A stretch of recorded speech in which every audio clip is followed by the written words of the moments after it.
So from there, we talked a little bit about today, but let me just go back several years and talk about how Motorola started in the quality journey.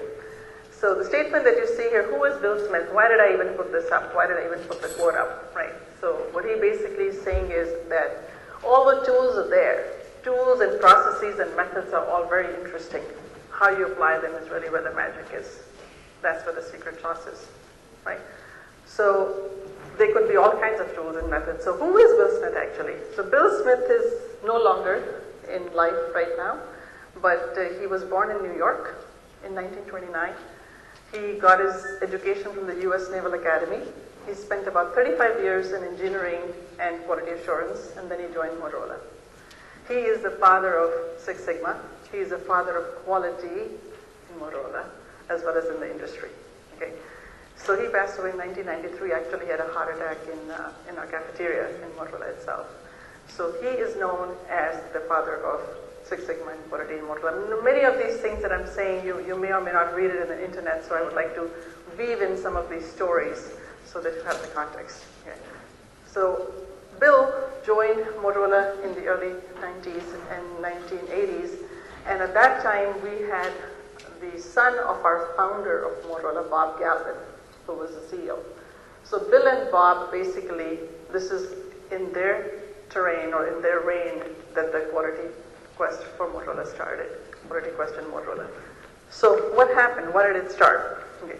Motorola was in about the early 80s. You know, we were making parts, we were making products, but they were not as complex in the 1920s, 30s, 40s, 50s.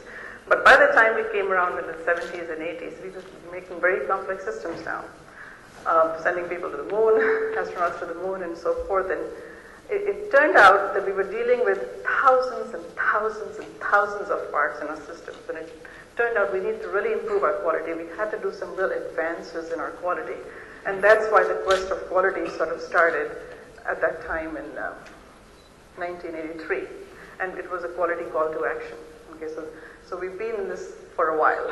And it was Bill and Bob met. Bill came one day to Bob's office and he said, I need to talk to you about defects. I need to talk to you about latent defects, whatever defects we leave in our products. Bob didn't understand it. Bill went back. Bob called him after 2 or 3 days and he said, what were you talking about on those defects? What are you talking about, latent defects and quality? And that's how really the conversation took off and the quality journey started. Okay. Six Sigma, so what we started saying in early 1980s is, hey, we want to improve quality by 10 times. Whatever the quality was at that point in time, we said we want to improve it by 10 times in 5 years. We had no way of knowing how we were going to do it. Absolutely no idea. But that was the goal. Somebody asked earlier in the morning, how do we improve performance? I think the gentleman was sitting right here. How do we improve performance of our employees? Set higher goals. When you achieve them, set new ones, higher than that. Okay. And give the teams empowerment. Give the teams sort of new tools and methods to react to how to get there. Because the tools and methods that got them to the 10x improvement is not going to get them to the 100x improvement. So you have to evolve that too. Okay. Those kinds of problems. So we had no idea, but we started to create the methods, the tools, the processes, the training, the culture, the everything to achieve 10x. Well, we achieved 10x, and that's sort of for the birth of Six Sigma. Six Sigma basically is near perfection quality. Most of the people who know here might know Six Sigma means 3.24 defects in a million opportunities to create defects. What does that mean? In the service industry, if you have 1 million customers, about three times of those million, can you create a problem? That's near perfection. 99.99999% success. Okay, that's where we want to go. So set high goals. And then after that, once we achieved that, we said, okay, that's not good enough, guys. We got to go 100x improvement based on where we achieved in manufacturing. So it all started in manufacturing. Okay, 100x improvement for the goals that we need to achieve. So Six Sigma started. We started the whole journey. We started the culture. We started the mantra. Okay, and there, training and focus, development, sort of kept beginning. We started managing by projects. we started adding more programs. Quality IQ is basically just any IQ. So, but Quality IQ is another program that we started, and I'll talk a little bit more about it. Basically ingraining it in the culture, ingraining it in the DNA of our 50, 60,000 employees worldwide distributed. So that was something that we did. And management by project, I mean, this is applying, what we found out is management by project was that we were focusing on cost efficiencies, we were focusing on attacking selected problems for quality by using Six Sigma experts, or the Six Sigma gurus. And then later on what we found was, hey, that's not enough. That's not balanced. That's not balanced. We are just focusing on dollar savings and this and that and so on, but we are forgetting about customer satisfaction. We're forgetting about customer delight. So that's what the integrated balance management program started off. We started looking at both, okay, not just the dollars and efficiencies. And how we started changing that is we said, okay, instead of attacking specific problems and bringing my belts, black belts and green belts and my Six Sigma experts to solve those problems, what we are going to do is we are going to look at business and customer problems and solve those using some of the Six Sigma methods and tools. And in there, you can have a Six Sigma specialist, but they're not the only subject matter experts. The other subject matter experts are going to be the ones who are doing those processes or doing those business and customer solution areas of focus so that they understand. Okay? So that's what we started doing for the integrated balance scorecard.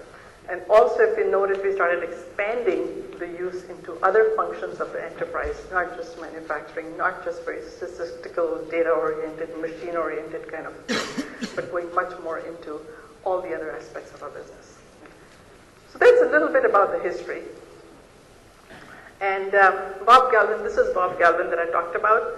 I don't have Bill's picture, but I have Bob's. So Bob was very, very focused on, similar to the Bi-Quality Award and the Business Excellence. I mean, I was just telling Seema, I said, I can see so many parallels between the Motorola's journey in quality and the Business Excellence Center journey in quality and what you're trying to promote. Very top-down, very much in terms of raising my maturity on quality, raising my maturity to increase the business and so forth, and sharing best practices. Bob really believed in sharing a lot and learning. So we often, Motorola is invited to go to conferences and we talk about it, but every time I feel that I've come out, I've taken a few words out of it. I love the WIGs, wildly important goals or something that Jumeirah Madina talk about. And it was like, okay, this is interesting. I never looked at it from that point of view, but it's interesting. So you always learn.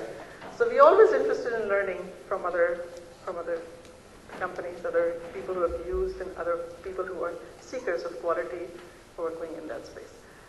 So Bob sort of believed in that, so we did a lot of those. A culture of improvement. There are a few things that I want to talk about in the culture of improvement. Empowered quality, what does that mean? So these are some of the lessons that we learned over the 20 years or 27 years. Some of you are early in that journey. Some of you are in the middle of that journey. Some of you are probably a little ahead, and some of you haven't started yet. Okay. So I'm just sharing these lessons that maybe some of your work will get validated, or it might give you some ideas by saying, oh, I'm not doing this aspect, perhaps I need to focus on that too. Okay.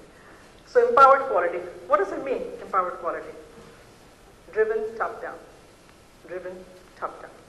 It's already happening in your region, by Sheikh Mohammed, by the government, by the top leaders of your companies. It has to be driven top-down. Why? Because it's not a program. It's not an initiative. It's not a policy. It's an attitude. It's an attitude. Quality is an attitude. It will change behaviors because your attitude manifests in behaviors.